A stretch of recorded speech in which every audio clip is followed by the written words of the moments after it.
Please be happy. Please be happy.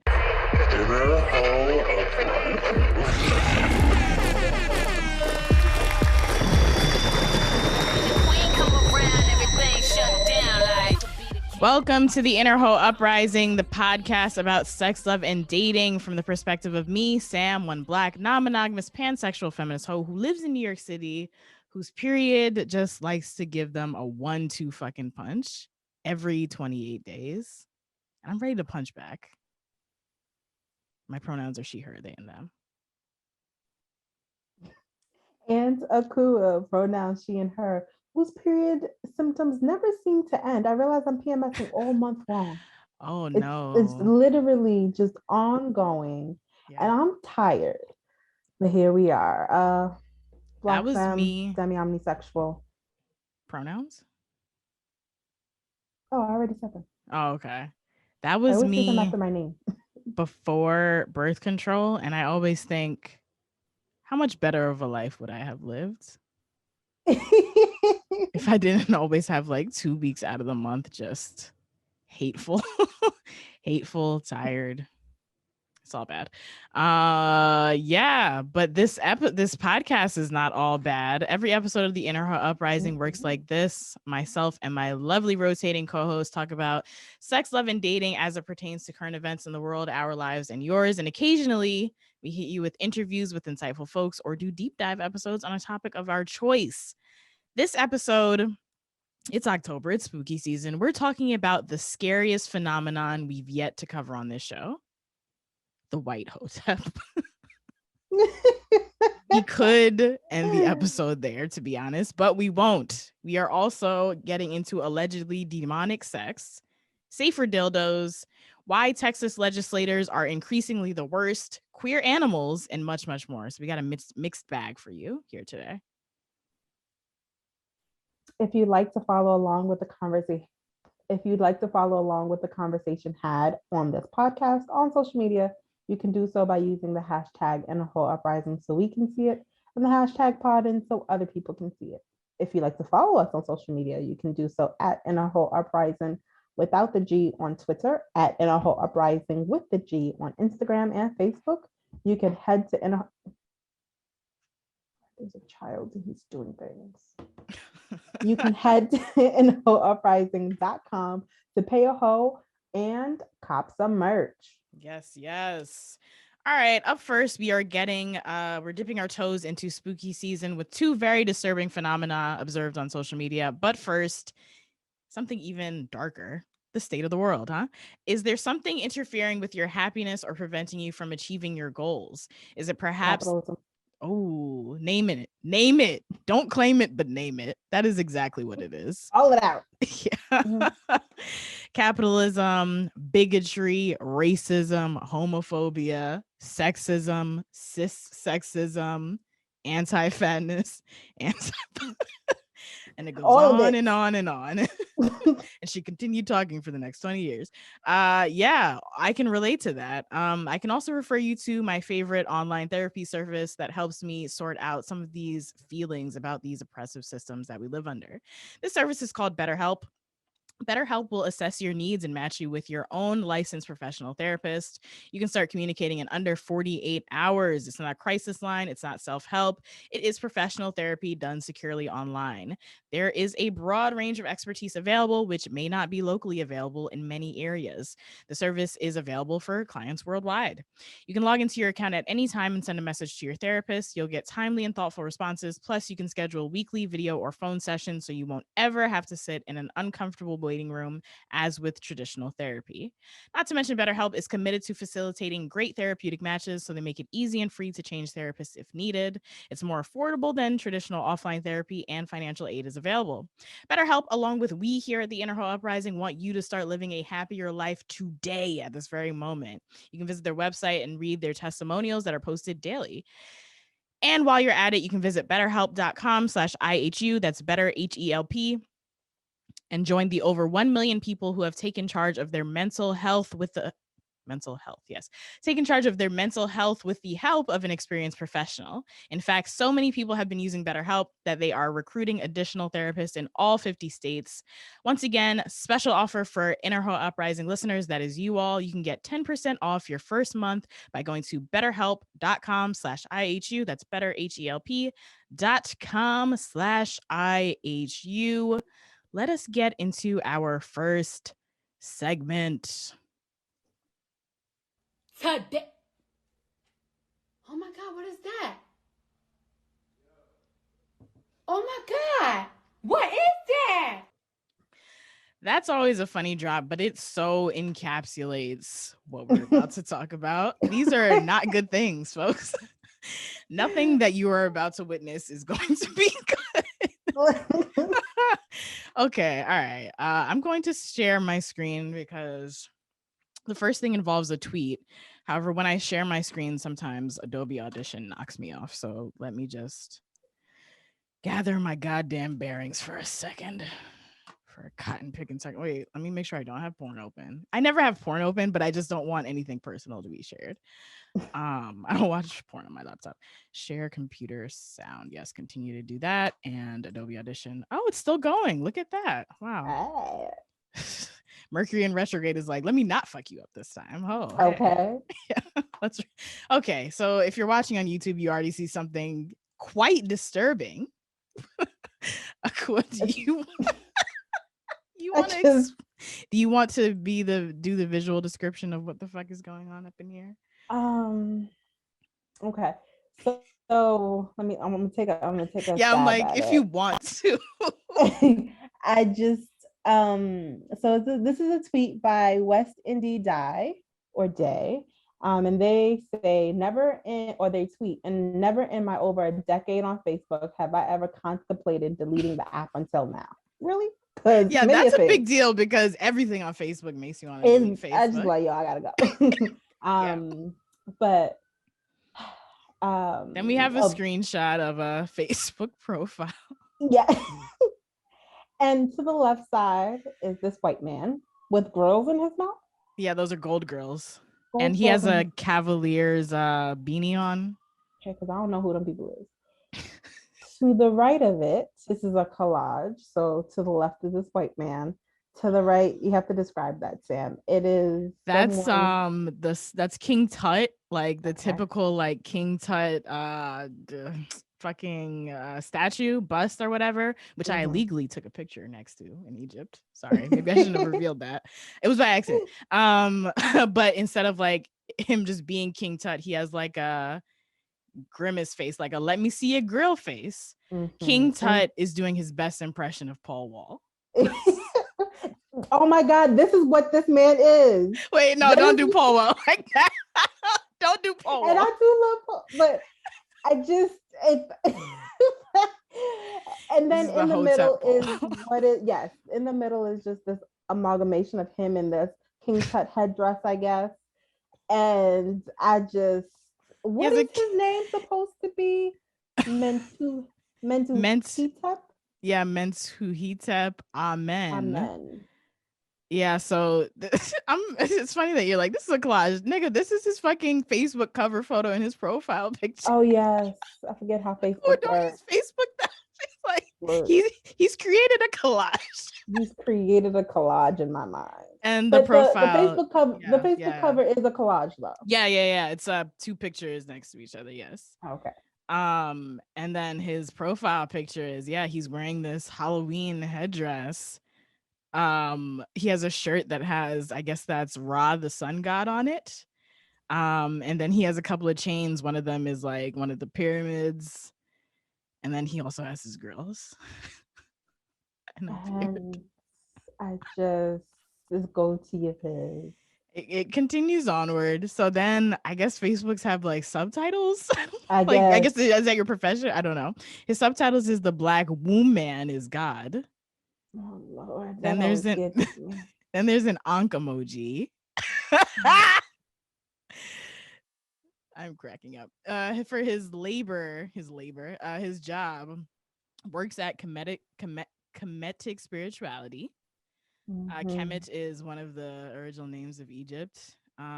His college or education is studied at African Institute of Comedic Studies, or AIKS. And then for the kicker, his current location and where he's from is Moscow, Russia. Moscow, Russia. That took me all the way out. Like, sir, what? This is a Russian bot. Okay. It's a Russian bot. Thank you. That's it. That's the only logical explanation. It's a Russian bot, because what is going on in this profile? I don't know. What is going on in this man? I just don't understand, and I'm trying to make it make sense. I do question how West Indie Die came across this profile. Like, is this imagine this pops up in your people you may know. I hate people you may know, son. It's always like, oh, this is this nigga you fucking dated. Oh, here's this nigga's bitch. Oh, here's a white hotep. Get out of my life. Can you show me somebody I want to know? That and your memories from 10 years ago. Nobody asked for any of this, Facebook. Nobody. Stop. Just stop trying to hurt me. Cursed Facebook. I'm gonna stop screen sharing.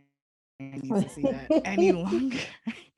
But my first thought of this was like, there's a video game in which you have to navigate white allies, and he is the final boss that you have to beat, because you get Susan, who's friendly and going, hey girl, let me just touch your hair, down with the cause.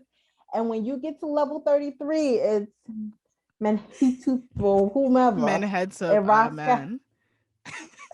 These are the type of niggas that you see on Soul Swipe, son.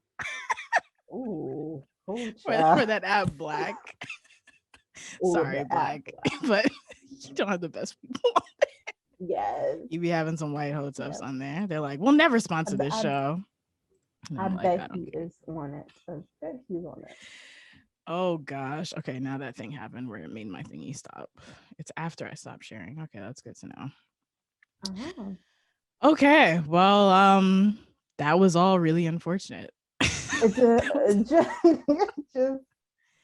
that was bad. Yeah, I don't know. I don't have anything else to say about that. No, I think that you identified it right. It's a Russian bot, and that's that. Yeah, and it's like a Russian bot not even trying, because it's like, yeah, I'm in Russia. I'm in Russia. I'm trying to sow some vaccine disinformation so that all of your countrymen die off. Like, yeah. Should I look up the profile? No, we have to move on. No, but later I'm going to look up the profile because he's got to be typing in vaccine disinformation. Like, that's definitely happening on there. That's definitely happening on there. Definitely. I know. Bet my bank account on it. Yeah, I put a lot of money down on that. All right, let's go to our next thing. Oh, I thought it was going to be the Instagram. Oh, okay. It's an Instagram screenshot that's on whatchamacallit, on Twitter. Let's see if we can go directly to her Instagram. Right, exactly. Let's get to it where it is. Okay. Is it even here anymore? Okay, great. We've got it on Instagram. Perfect. Wow, I didn't realize that he looked like that in that picture. Okay. I don't think it showed his face in the screenshot, but now I have to see. Please share. Please share. Oh God. Okay. I'm sharing. Let me check this. Choices were made. Choices were made. Okay. All right. Akua, do you want to take another stab at No, I can't do this one. I'm sorry. Okay. Because so now seeing the full picture of this man, I really don't know what the hell. Okay, so this is an Instagram image of Megan Fox's Instagram. Megan Fox of Transformers and Jennifer's Body fame, next to her boyfriend Machine Gun Kelly of yeah bitch call me Steve-O, Wild Boy fame. He used to be a rapper, now he's a rock star. Or someone who makes rock music. So they did a photo shoot together in GQ style, which I guess GQ does with couples.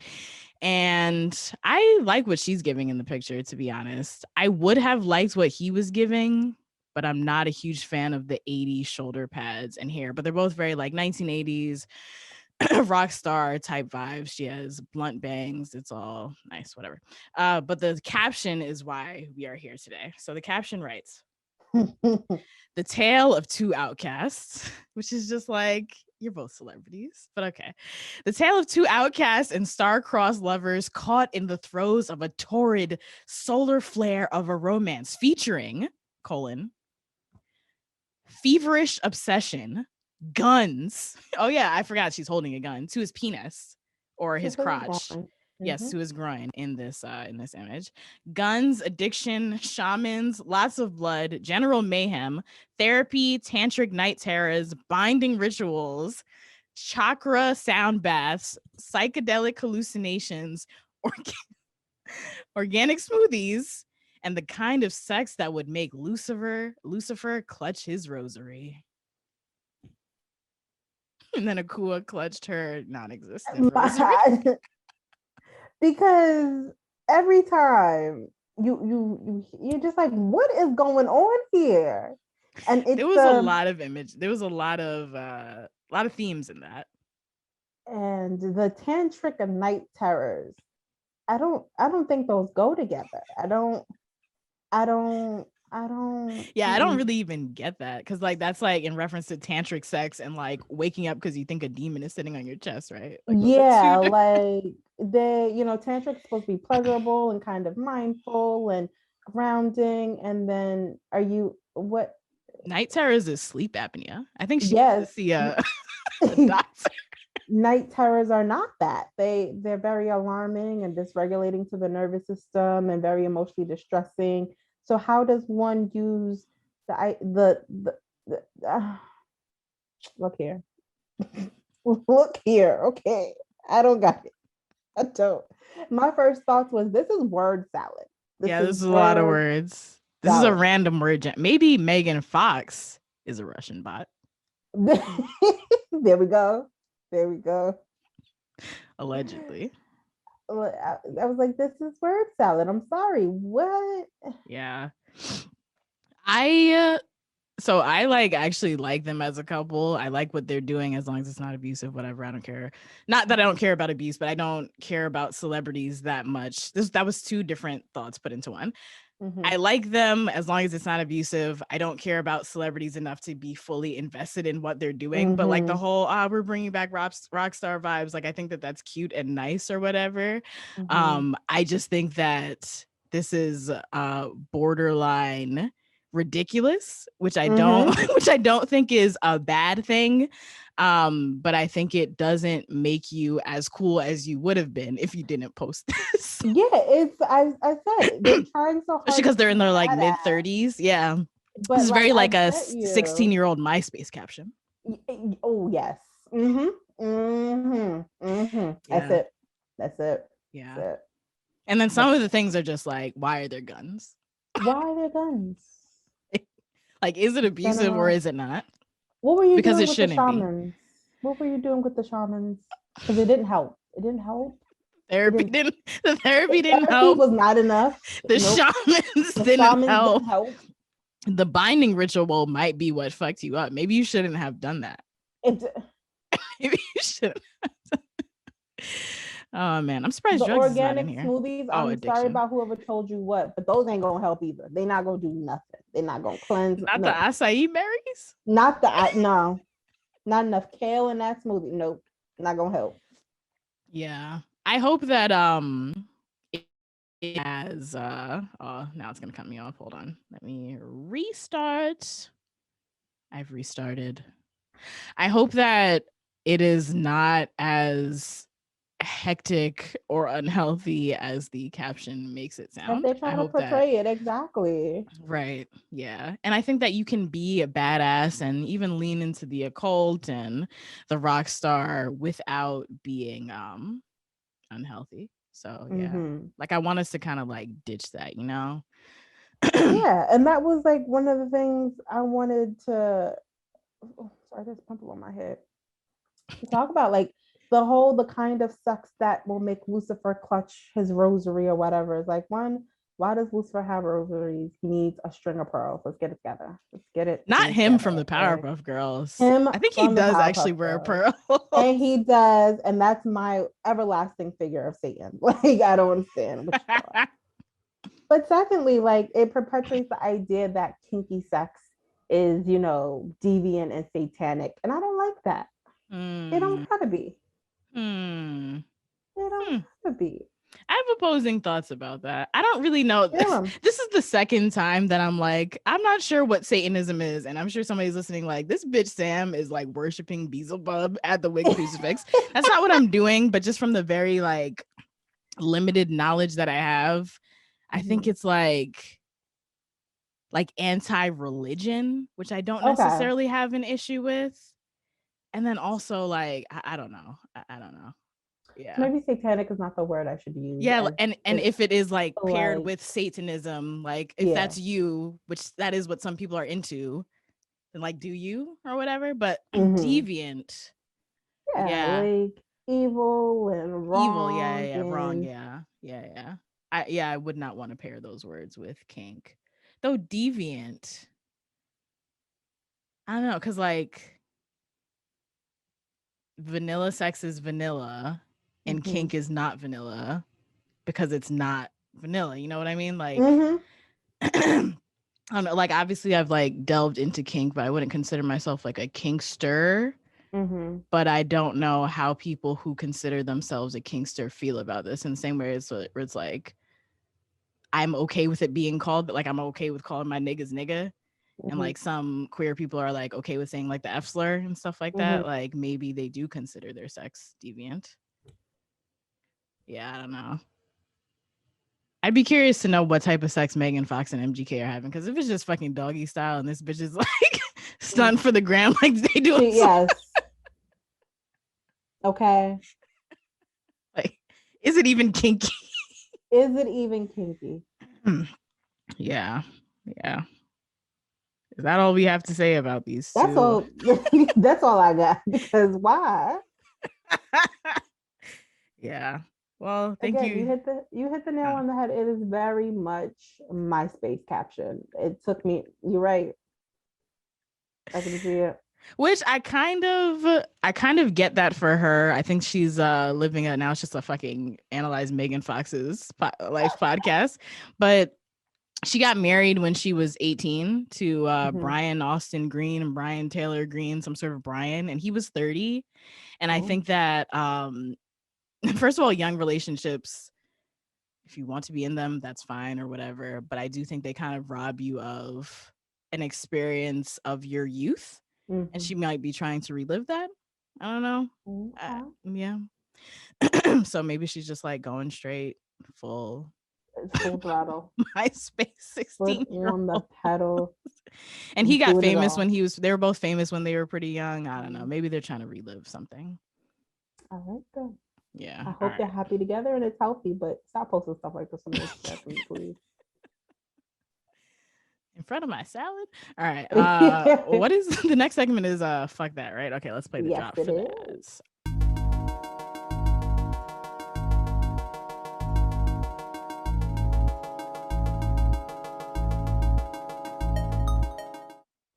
In order for you fucks on YouTube to hear that drop, I lost 5 minutes of audio. So please be happy. Please be happy. All right, this is Fuck That, the segment where we talk about current events in the realm of sex, love, and dating. Cool. What are we talking about today? First, we're talking about dildos and sex toys getting safety standards. I feel like this is something I've talked about in my solo sex workshop, but I have to go back and figure that out. But until recently, sex toy manufacturers have gone unrestrained by regulatory laws.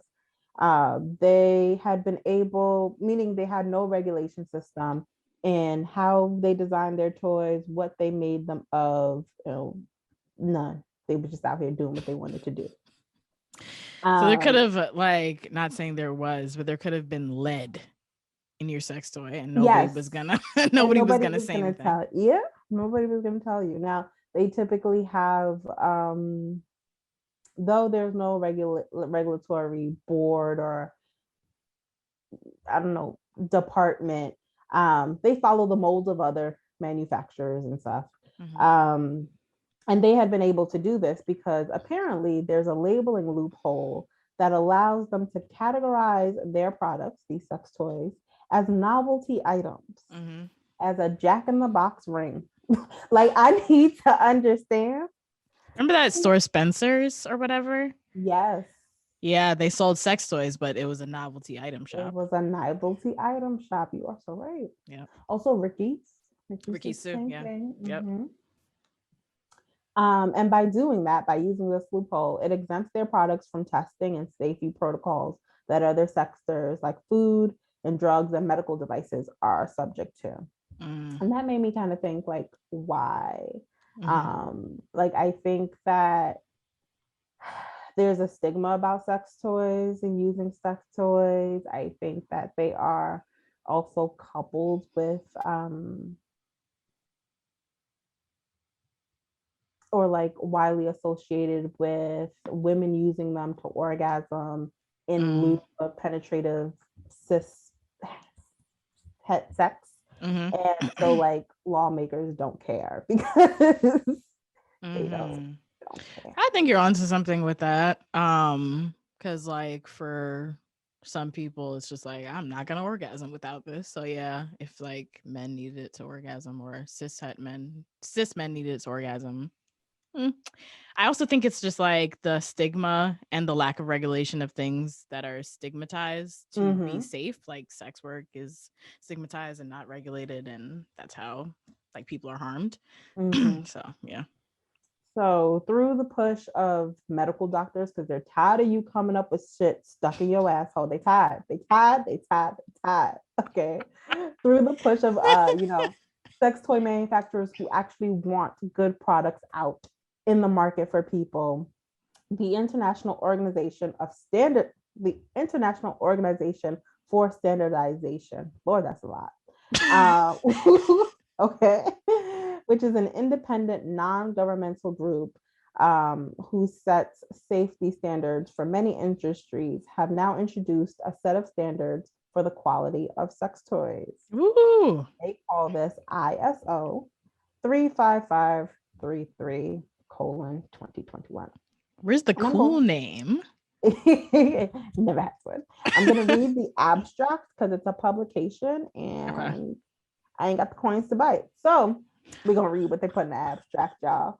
So the abstract reads, this document specifies safety and user information requirements relating to the materials and designs for manufactured products intended for sexual use. This document covers only manufactured products that are intended to come in direct contact with genitalia and or the anus. This document is not primarily intended for products classified as medical devices, cosmetics, or assistive products, for example, lubricants or massage oils. Okay. According to Vice, some of the requirements, because they did have the coin to get the article, they sure did. Some of the requirements to meet this standard includes making sure plugs, beads, and things that go up the anus cannot stay up there or can be easily retrieved by a medical professional if needed. They really are tired of it. I think it was 2020 that pushed them over because they're like, damn, we got these niggas who don't want to wear masks and all this kind of shit. And we got these niggas who don't want to use a flared base for the anal toys. Things, and this is something that was interesting to me because I didn't know. Things like chastity cages and cock rings can be removed with pliers or other common households. In an emergency, no power tools needed. Now, I'm very familiar with cock cages and chastity cages and belts and whatnot. And I know like they're typically a lock and key situation, but I did not realize that if you didn't have the key, like they had to come in with the handsaw to your groin. I didn't know that either. That's what, I'd be pissed in the emergency room, doctor. Like, are y'all kidding me? We gotta plug in. Do they put you to sleep to do that? Because I'd be scared as hell. That is a fucking lot. Wow. So I'm just stuck in this because my partner done lost the key. They done lost their whole wallet. They don't know where because the person who or the company that made this toy made it so hard to like reverse this situation if need be. Like, why did it have to come to that? Why did it have to come to power tools? My gosh. Wow. Okay. Good to know. Another requirement is that toys with heating elements must never exceed 118 degrees Fahrenheit, which is the temperature that could cause first-degree burns. Why were we at the wild, wild west out here? And that anything going around or in the genitals or any other holes should be smooth and be free from burrs and sharp edges. It also recommends the use of body-safe materials such as ABS plastics, silicone, glass, stainless steel metals, wood with a special medical grade polymer,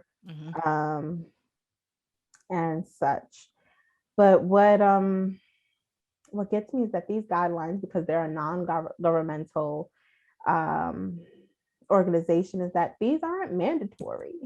So, you know, sex manufacturers who want to let you know that, who care about the quality of the products, want to let you know that it's legit, will, you know, try to abide, and probably already do abide by these kind of standards. But many will continue using the harmful, toxic products and not crazy, let me not use that word.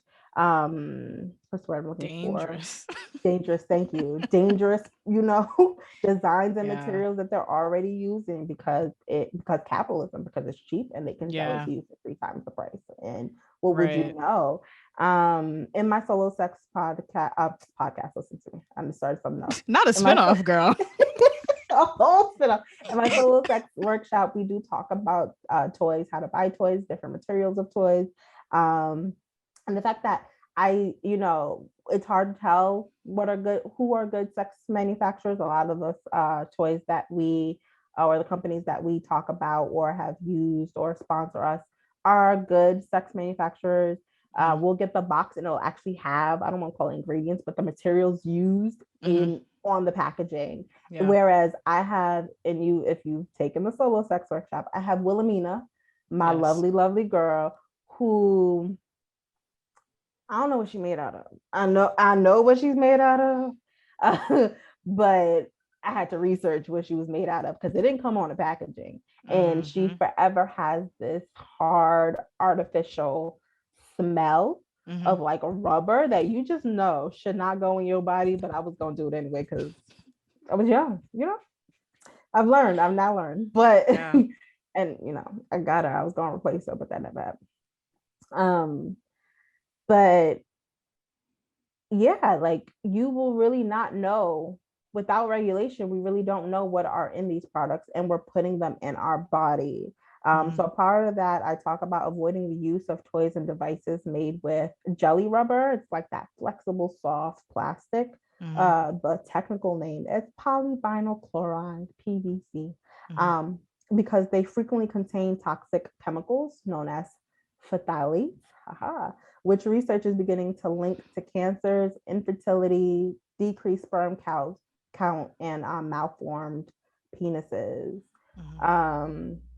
So there in the workshop, I talk about PVCs and jelly rubber, and I talk about TPEs and TPRs, which is thermoplastic rubbers or thermoplastic elastomers.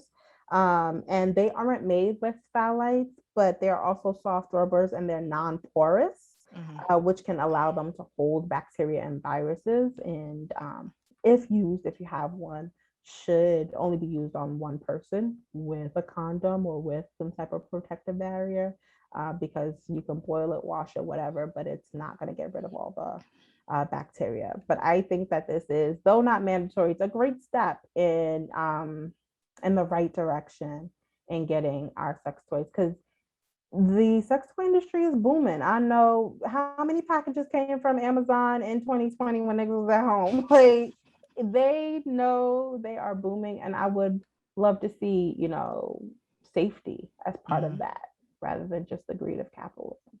For sure. Yeah, I predict that capitalism is going to go in 2 different ways on this for the people who can actually like afford it, because like good sex toys don't be cheap, to be honest.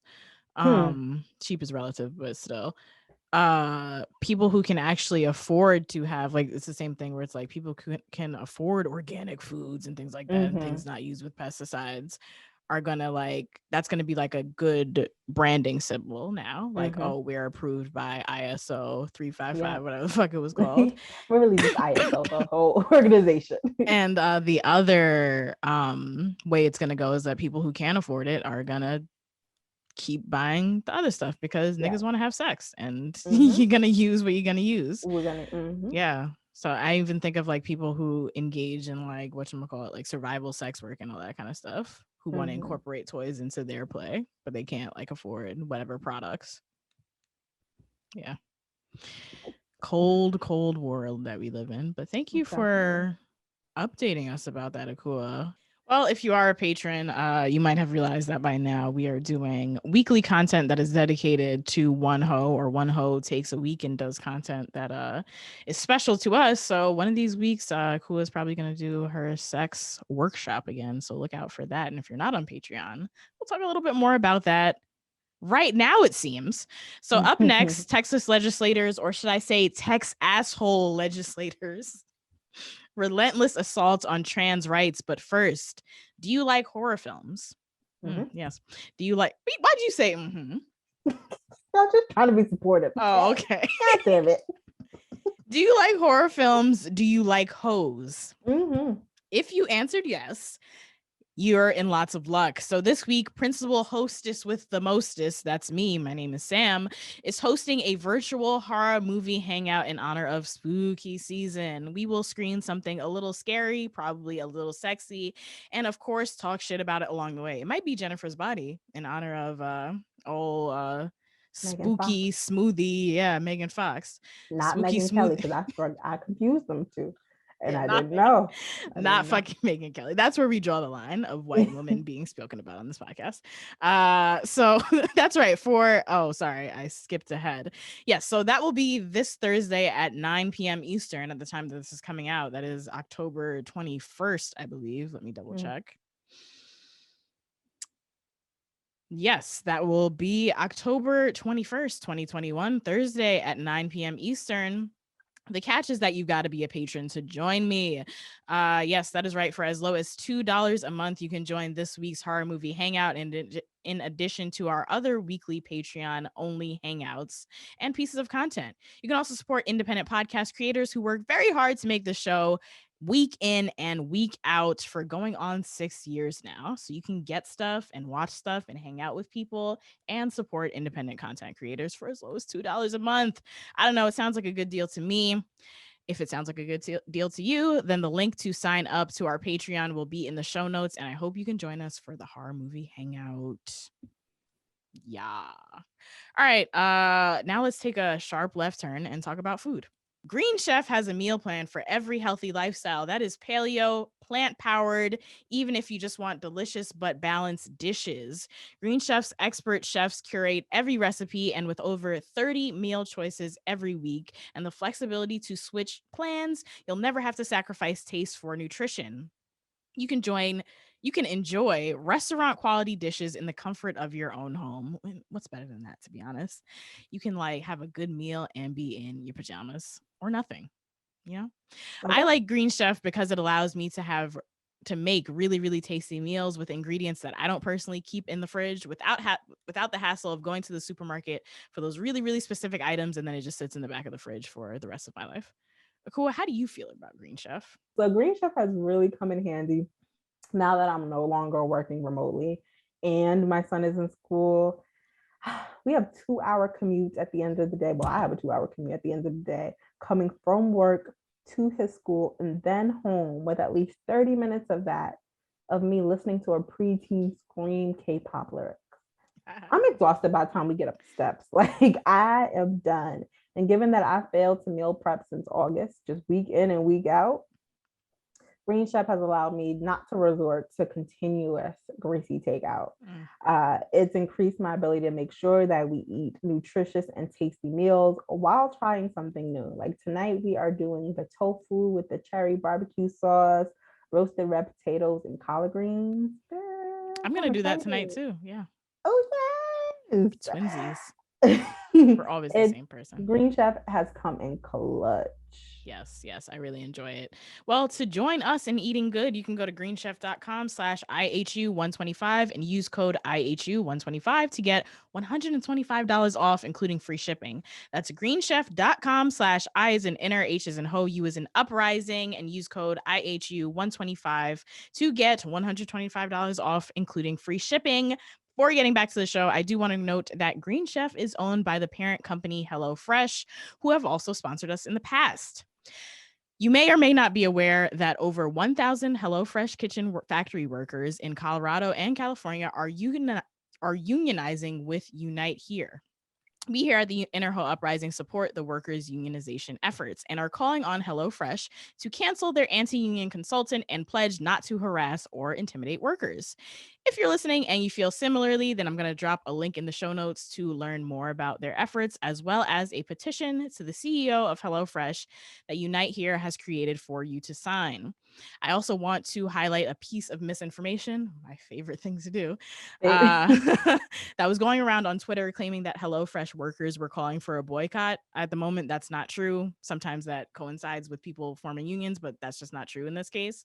So any order of Green Chef would not be going against their demands at this time, but definitely stay up to date with unionization efforts by following Unite Here on social media.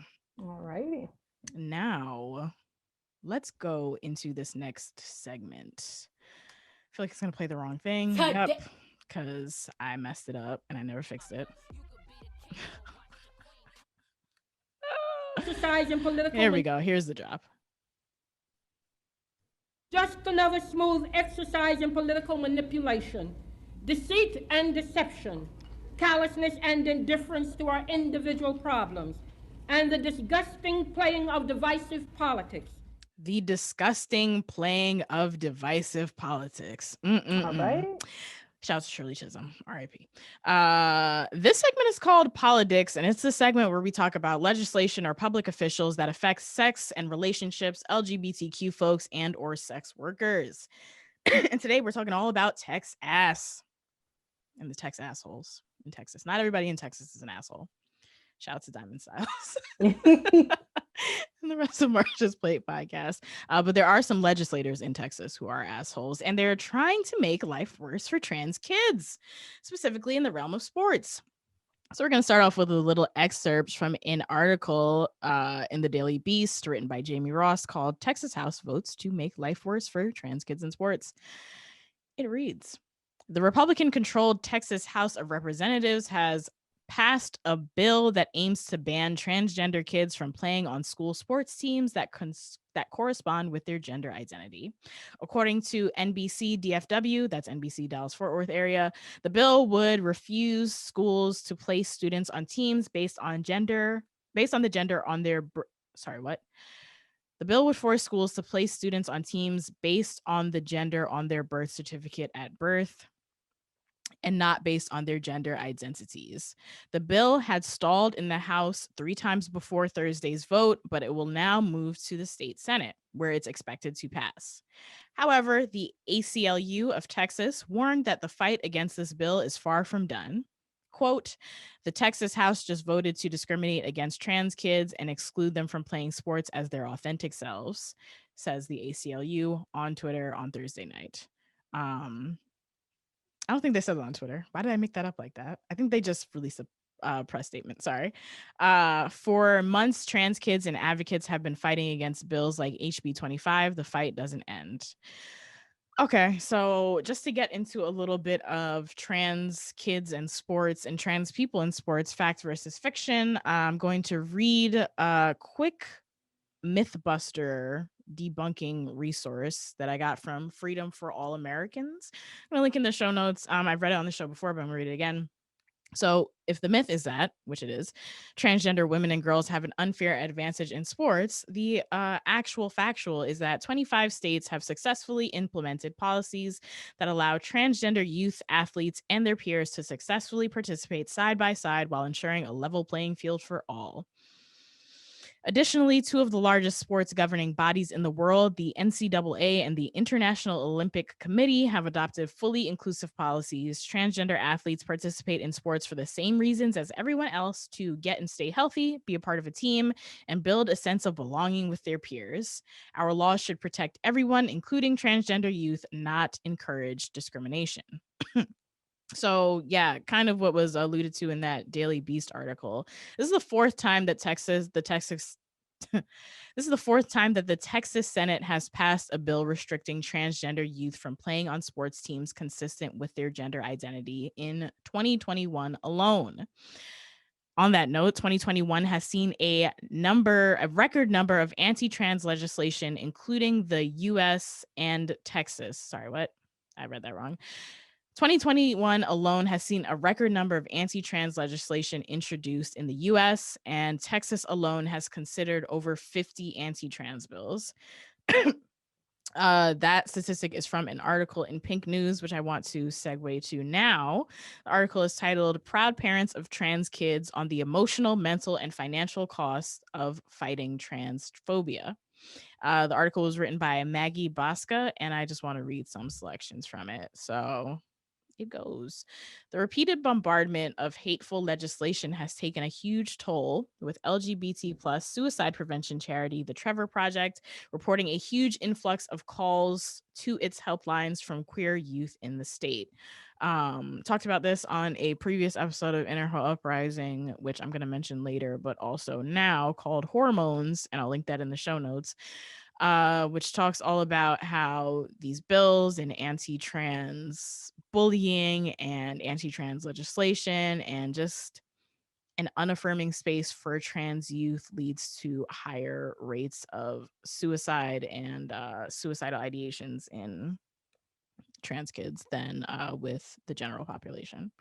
The article continues. Amber Briggle, the Texas mom of a trans son, told Pink News that she's been to several rallies and driven several hours to testify against anti-trans legislation. Because Texas is a big ass state. There's a lot of fucking miles to drive through that bitch. Okay.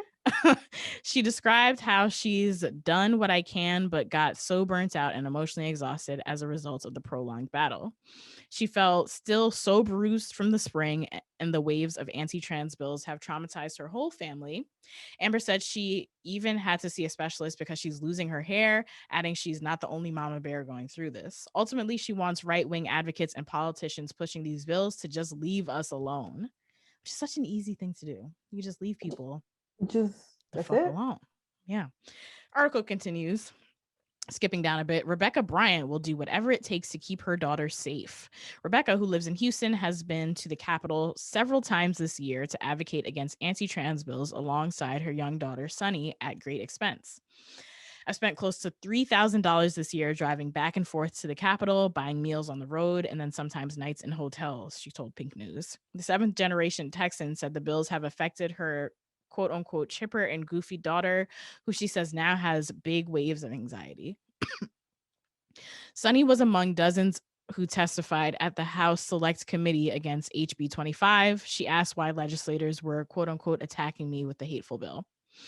Theirs is another family considering leaving the state as the wave of attacks is quote unquote weighing us down as a state and hurting actual Texans. Whatever it takes to keep us safe, Rebecca told Pink News, we'll give up our dream careers. We'll move away from grandma if that's what it's going to take. And I want to note, like, this is similar to the abortion legislation. People who don't have the means can't just up and change locations like that. So yeah. They act like you just poof, teleport. Yeah. It's like, oh, you don't agree with Texas law? Move out of Texas. Where am I You know how supposed much to that go? costs? Where am I supposed to go? Right. So in short, my feelings about this, this constant wave of legislation supposedly aimed at protecting kids is doing detrimental to the psyche of actual kids, like not fake kids that you made up to get votes, but like actual kids who are saying, hey, this is bothering me, please stop. It's simultaneously sending a signal to trans kids that their state, their schools, their country, and sometimes even their homes are not safe, which is just not a good state of mind to grow up in. It's also sending a signal to cis kids who one day will become cis adults that it's okay to have bigoted, baseless beliefs towards trans people. So, like I said earlier, I'm going to link our episode Hormones in the show notes. You can listen if you would like more information about how these bills targeting trans youth, specifically these bills about like sports teams and also trans-informing healthcare for trans youth in this country, are rooted in myths and fear-mongering as an attempt to get votes and the harm that they do to trans kids. Any thoughts, Akua? Burn it all down. I just yeah, man. It's just always, I can't. Burn it down, let's go. Like, what was the last episode of this podcast? Oh yeah, it was me and Rebecca, so you weren't there. Yeah, every day I lose faith in this world. Literally. And I try to combat that by consuming a piece of media that brings joy and like tries to restore my faith in humanity. But like the dark side is winning. Like y'all are really horrible. Well, okay, so in the episode Hormones, this was discussed. The dark side, the Sith. Most Americans, and I don't know how like this whole year of these barrage of these bills and these fucking celebrities who don't know what they're talking about, like getting in people's minds and stuff like that, Dave Chappelle, has affected people. But like the last time that these kinds of things were surveyed in the general population, like most people are just like, yeah, let trans kids do what the fuck they want. I don't care. Like most things are just like, I don't fucking care. But like it gets so sensationalized and divisive, and when you attach it to like a certain side of the spectrum or whatever, people are just like, oh no, I go with that side. Like it's like when they poll people like would you like childcare to be more affordable or something like that, and people are like, yeah, of course, these kids are expensive. And then when people introduce it as, yeah, so the Democrats are, and not saying like Democrats are good or anything like that, don't write in, but the Democrats are trying to introduce legislation that will make childcare like more affordable, and people are like, the Democrats are trying to do what? Yeah, fuck that money.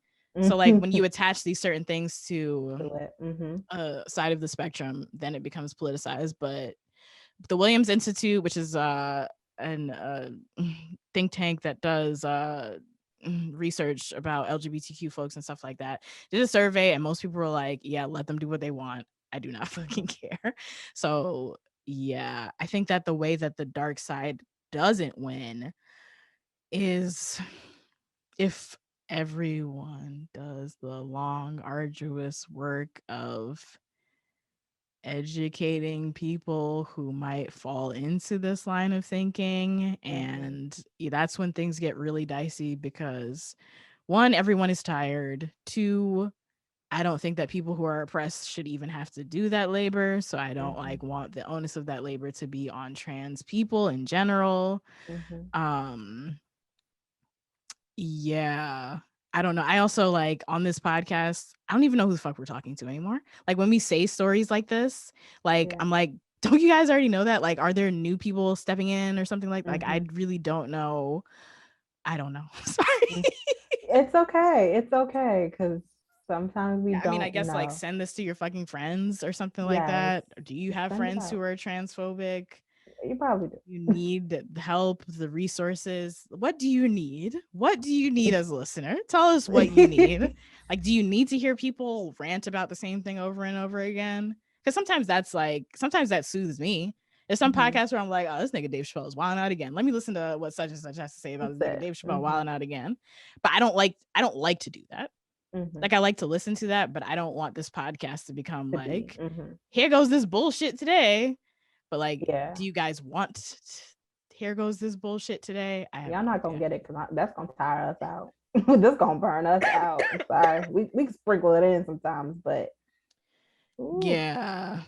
And I think that there's a more effective means of communication for that specifically right now that I would like to do as an artist and content creator. Like I don't foresee somebody who is that close to transphobic beliefs choosing to click on a podcast called Uprising hosted by 4 queer Black feminists. But if I'm like if I'm like Sam, the journalist, and you don't know who the fuck I am, and I've like produced this piece of work that's on whatever station or whatever, I think that that's a more effective way of getting to those people. So, yeah. Well, thank you for delving into this. Sorry. Cut me off as I speak, but go ahead, drop it. No, I wasn't supposed to play that. That was the intro again. We're not gonna restart that episode. There is not a drop for an ender. You are so right. No, we have Animals Do Be Gay though. Oh, let's get into Animals Do Be Gay. I love what animals be doing, and they be gay. Yeah. All right, Animals Do Be Gay. He humped a male dog. The owner said, "This dog must be gay." Love it. Love it. So observative. Is that even a word? Observant. Observant, yeah. All right. So this is something that has been, as Akua duly pointed out, in our inbox for a year now. And now we're finally going to get to it. Really? I didn't know it was that long. I just knew it was there. Well, it's dated from October 21st, 2020. Oh, wow. So that's when this was written. But it got lost in the mix. But now we're going to talk about it. So this is not Animals Do Be Gay in the traditional sense. This is Animals Do Be Trans, though. And there's a lot to be said about gender identity and sexuality and how they are not the same thing, but also tied together, because if your sexual identity is to love the same sex, then that plays into your sex. But we are not getting into any of that queer theory today. We're talking about, what's the title of this? 11 animals that can change their sex. Written on treehugger.com. If you find any factual errors in this, please write in, because I hate misinformation, but I didn't really get a chance to fact check this. So if it's all wrong, let me know. But yeah, some of these I've heard before, so I don't think this is a completely bunk article or anything like that. But number 11, clownfish like Nemo. Remember Nemo? Oh, Nemo do be trans, Nemo. I love exactly. It. So clownfish, bright orange with their 3 white bars. Clownfish are sequential hermaphrodites, born one sex but able to switch to the other if necessary. I just want to know what that is. For human beings, an outdated term, and now we say intersex. In this case, the about face, which is called protandry, runs from male to female. Here's how it works. Clownfish live in groups where only 2 members are sexually mature, a large male and even a larger female. The rest are smaller, sexually immature males. If something happens to the female in the breeding pair, her mate transforms into a female and selects the next biggest male in the group to become her new partner. And I really like that. Okay. Like, oh, this bitch died. Let me step in real quick. Understand the assignment and get to work. That is literally understanding the assignment. Also, if you cannot read subtext, the point of this segment right now, to pair with our previous PoliD segment, is that a lot of people like to say being transgender is unnatural. And me and Rebecca talked about this on the last episode. People have a lot of opinions about the animal kingdom, and they are not zoologists, which is interesting. Nothing but a 5th grade biological education, and y'all we know you didn't pay attention. Okay, we know you are the child that got left behind. No shout out to George Bush though. That is an evil man, even though he likes to smile these days. You are not good in my hood. All right, let's go to hawkfish now. A lot of fish, a lot of trans fish. These vibrantly colored harem dwellers. I really like that title, harem dwellers. It sounds gay. It sounds homely. It doesn't sound gay. It reminds me of lesbians living together. Oh, yes. Baby, you holding it. Okay, I can see it. Our protagonists, starting off as females that can morph into males when conditions call for it. Typically, this happens when the harem's male leader takes on too many females. Oh, so they're hoeing. Prompting the largest female to turn into a male hawkfish and split away with half of the harem. But that's not the hawkfish's only trick. Unlike most other sequential hermaphrodites that can make the switch and stick with it, hawkfish can switch back again Female turned male hawkfish may revert to female if, say, their new harem loses too many females or if a larger male challenges them. Very interesting shit going on up in the animal kingdom. All right, let's get out of the fish realm. Let's skip down to banana slugs. Ugh. They're kind of cute, though. I'm not going to share my screen again because Audition hates me and it'll just fail. It'll delete the whole podcast at that point. But I think that is kind of cute. It's a cool color yellow. Bright yellow and up to 10 inches long, these worm-like mollusks are simultaneously hermaphrodites, meaning they don't change back and forth, but use their male and female reproductive organs at the same damn time. So this is animals do be intersex, though. It's really what it is. Yeah. Although capable of self-fertilization, most banana slugs prefer to find a partner. Oh, they're romantic. Oh, They're like, I could get IVF, but I'll fuck with you anyway. I'll fuck with you. Cause me as banana slug, like, nah, I'm good. I'm cool on that. I can do this myself. Yeah, I will watch Netflix by my lonesome. I'm not doing that with that nigga. Leave me alone. When it comes time to mate, two slugs curl around one another and engage in reciprocal exchange of sperm that fertilizes each slug's eggs. That's both fascinating and kind of sweet. Oh, that is. All right, let's go to butterflies. In some creatures like butterflies, the split is visible over their entire bodies. Some Lycades butterflies display a rare dual condition called gyandromorphism that can cause male and female traits to be arranged either haphazardly or bilaterally, with one side male and the other side equally female. Gyandromorphism is found in crustaceans, insects, birds, and perhaps most spectacularly in butterflies. This unique phenomenon occurs in approximately 1 in every 10,000 butterflies.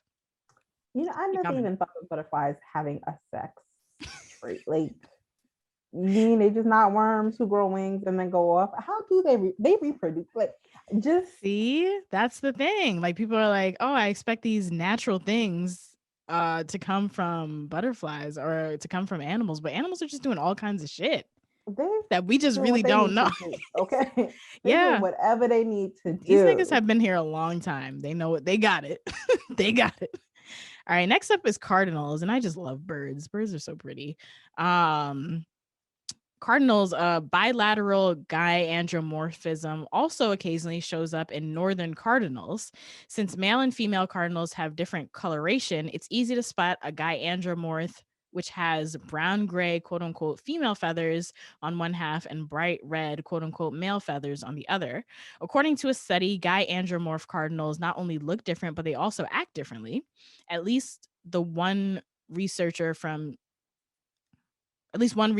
observed from 2008 to 2010. During that time, the half-sider was never seen vocalizing or mating. On the plus side, other cardinals seemed to accept it. The researcher never witnessed it being mistreated. Not a whole gay person wrote this article. Okay. They said this was an asexual transgender cardinal, an asexual intersex cardinal, and everybody accepted this motherfucking cardinal. There wasn't no so shut up. Oh man. All right, next up we got frogs. Now frogs I didn't know.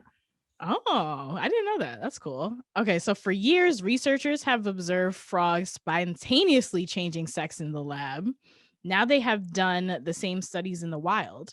Their work suggests that sex change complete with fully functioning reproductive organs may be fairly commonplace among green frog populations. While prior research indicated that sex reversal in frogs may be related to pollution introduced by humans, the same scientists' current research suggests that the change may be a natural occurrence in amphibians. Mm-hmm. I love the way this article is written. They're like, you tried to blame it on humans, but these niggas been trans. All right, number 9, we got copperhead snakes. Some female snakes, such as copperheads, are capable of virgin birth. My mind is blown. What? Or parthenogenesis, meaning the female fertilizes their own eggs without a male sexual partner. Listen, I got it. I love it. I got it. I love it. While not Yeah. technically a reversal, this is an ability to carry out the reproductive functions of both sexes at once and not as a hermaphrodite. With facultative parthenogenesis, a special cell called a polar body that's produced with an egg sometimes acts like a sperm to quote unquote fertilize it. Wow. I really like that. I really like. Let's go get me a snake. Like, can Yeah, I have one of I those? was wondering if people had like copperheads as like pets, because then it's Wait. just like, bitch, you're pregnant. Yo, I'd be pissed. Imagine you come home from work, bitch. What the hell? The snakes in this bitch? What's happening? This was like, nah, I was in the mood, you know, to have a baby. She's like, I made a decision for my body. Yeah. All right, we got two more. And then we'll end this episode. So we got bearded dragons. The delightfully bearded dragons actually perform a sex reversal in the egg. Ooh. In the womb. They said, nope. Babies do be trans though. Studies show that when warm temperatures occur during egg incubation, male bearded dragons often reverse course to become female, but it's not a complete switch. They actually remain male genetically, but act and reproduce like females. What's more, these non-binary lizards lay that's funny. They them lizards in this bitch. gang up in here. Like, wouldn't that? Okay. I feel like, again, that would make them more intersex, but why not? This person has a their slant. gender as well. This is a gay ass writer writing a gay ass writer was like, I am. These non-binary lizards lay twice as many eggs as quote unquote normal females. Male bearded dragons are currently undergoing sex reversal at a rising rate, likely due to a spike in global temperatures. Okay. See, so they're being honest. They're like, yeah, climate change do be affecting the sex of animals though. Last but not least, green sea turtles. Like bearded dragons, green sea turtle embryos are also temperature sensitive. The warmer the sand where eggs are laid, the more females are born. In fact, according to a study, a sea turtle hatchlings from beaches near Australia's Great Barrier Reef, where global warming is particularly intense, from 86.8 to 99.8% female. On cooler beaches to the south, female hatchlings range from 65% to 69%.